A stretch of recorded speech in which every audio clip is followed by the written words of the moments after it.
మీరు కనెక్ట్ కండి. అంతలో నేను ప్రేమేందర్ రెడ్డి గారితో మాట్లాడతాను. ప్రేమేందర్ రెడ్డి గారు, రైట్, ఓకే. ప్రేమేందర్ రెడ్డి గారు, నమస్తే భరత్ గారు. నమస్తే. ఏమనిపిస్తోంది ఫోన్ ట్యాపింగ్ లో ఇప్పుడు జరుగుతున్న విచారణ తీరు? ఒకటి, ఫోన్ ట్యాపింగ్ జరిగిందనేది వాస్తవం. అది బీఆర్ఎస్ ప్రభుత్వం చేసిందనేది వాస్తవం. అనేక మంది ప్రతిపక్ష నాయకులది, పోలీసులది, కాంట్రాక్టర్లది, వ్యాపారస్తులది, సినిమా నటులది, సామాన్యులది, రాజకీయ నాయకులది ఈ విధంగా చేశారు. అయితే అసలు ఈ యొక్క తెలంగాణ ప్రభుత్వం, ఇప్పుడు వచ్చిన కాంగ్రెస్ ప్రభుత్వం ఇంతకాలము సాగదీయడం, ఇంతకాలం కాలయాపన చేయడం, అసలు విషయాలు వాళ్ళ పైన ఎప్పుడైతే ఆరోపణలు వస్తాయో, ఎప్పుడైతే వాళ్ళు చెప్పిన మాటలు నెరవేర్స్తలేరని ప్రజలు అడుగుతారో, అప్పుడు ఈ ఫోన్ ట్యాపింగ్ లాంటిది ఒకటి తీసి మళ్ళీ ముందు పెట్టి మళ్ళీ కొద్ది రోజులు నడిపించి మళ్ళీ పక్కకు తోసేయడం తప్పితే ఏదని అంటున్నా. ఎందుకు ఇంత కాలయాపన చేస్తున్నారు? ఇప్పుడు వీళ్ళతో కాదనుకోండి, ఇంకా మిగతా ఏజెన్సీకి ఇవ్వచ్చు కదా. ఇప్పుడు లేదు వాళ్ళతో అవుతుంది అనుకోండి, చేయొచ్చు కదా. కేవలం ప్రభాకర్ రావు గారి తర్వాత ఇప్పటి వరకు ఇదే విధంగా లాగుతూ ఉన్నారు.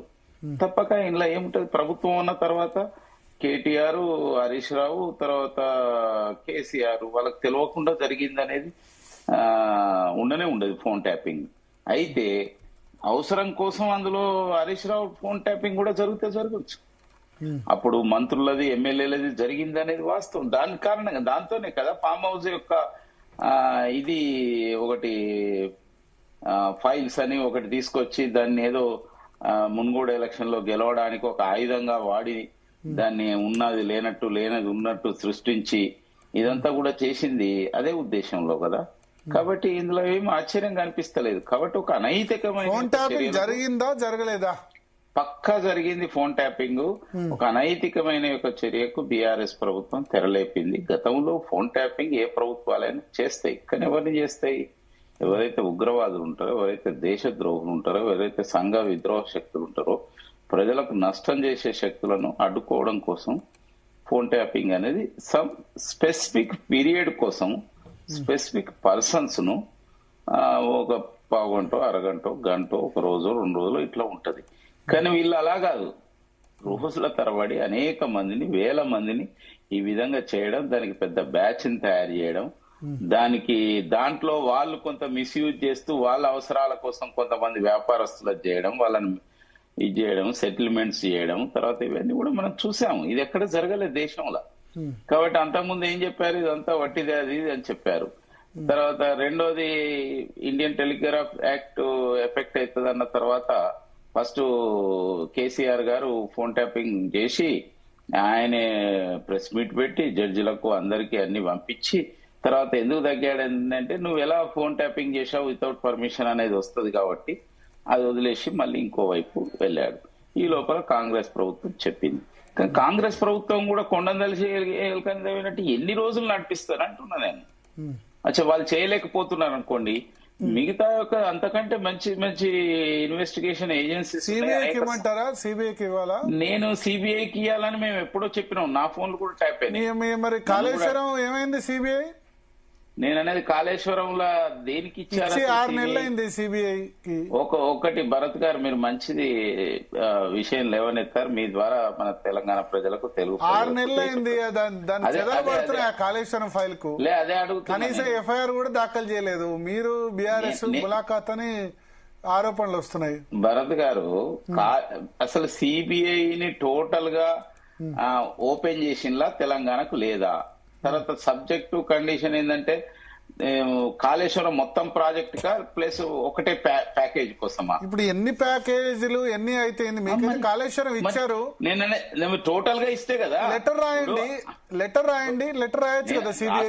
గవర్నమెంట్ ఇప్పుడు అక్కడ బెంగాల్లో లేకపోతే తమిళనాడులో మీద పడుతున్నారు. సిబిఐ తెలంగాణలో కేసు ఇస్తే ఇవ్వడానికి ఇబ్బంది. తెలంగాణలో ఎందుకు చేయరు? అదే తెలంగాణలో ఎందుకు చేయరంటే బీఆర్ఎస్ తో ఫ్రెండ్షిప్ కావాలి, రేవంత్ రెడ్డితో ఫ్రెండ్షిప్ కావాలి. ఇద్దరితో మెయింటైన్ చేయాలి మీరు. ఇది శుద్ధ భారతీయ జనతా పార్టీ, రాష్ట్రంలో భారతీయ జనతా పార్టీ ఆరోపణ మాత్రమే. అది భరత్ గారు, నేనేమంటున్నానంటే ఆయనే సిబిఐ అనేది టోటల్ గా ఈ కాళేశ్వరం యొక్క 1,00,000 కోట్ల అవినీతి జరిగింది అన్నాడు కదా. 1,00,000 కోట్ల అవినీతి కోసం ఇవ్వాలి.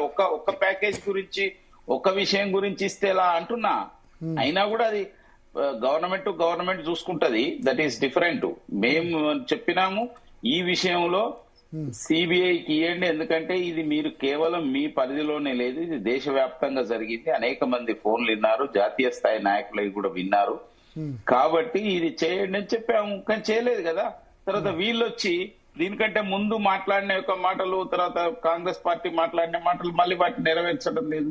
ఈ రోజు దాన్ని కేవలం ఒక పబ్లిసిటీ యొక్క టాక్టిక్స్ కోసం యూజ్ చేసుకుంటున్న కాలయాపన కోసం తప్పితే రిజల్ట్ ఓరియంటెడ్ గా ఎక్కడ పనిచేస్తుంది కాంగ్రెస్ ప్రభుత్వం అంటున్నా. సేమ్ టైంలో బీఆర్ఎస్ యొక్క దోషులని మేము చెప్తూనే ఉన్నాం మొదటి నుంచి. ఫోన్ ట్యాపింగ్ మా జర్నలిస్టులే కూడా జరిగినాయి. బహుశా మీది కూడా జరిగిందో ఏమో నాకు తెలియదు, కానీ అనేక మంది జర్నలిస్టులే కూడా జరిగినాయి. ఇది అందరికీ తెలిసిన యొక్క విషయం.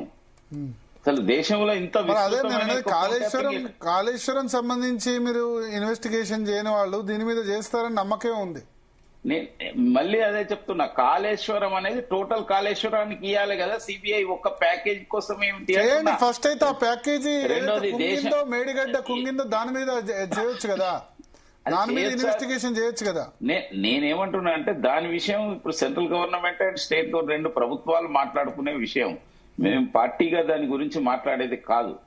మేము ఎంతవరకు ప్రజల యొక్క ఇంట్రెస్ట్, ప్రజలకు తెలియవలసిన యొక్క వాస్తవాల విషయంలో మేము ఇది చేస్తాం.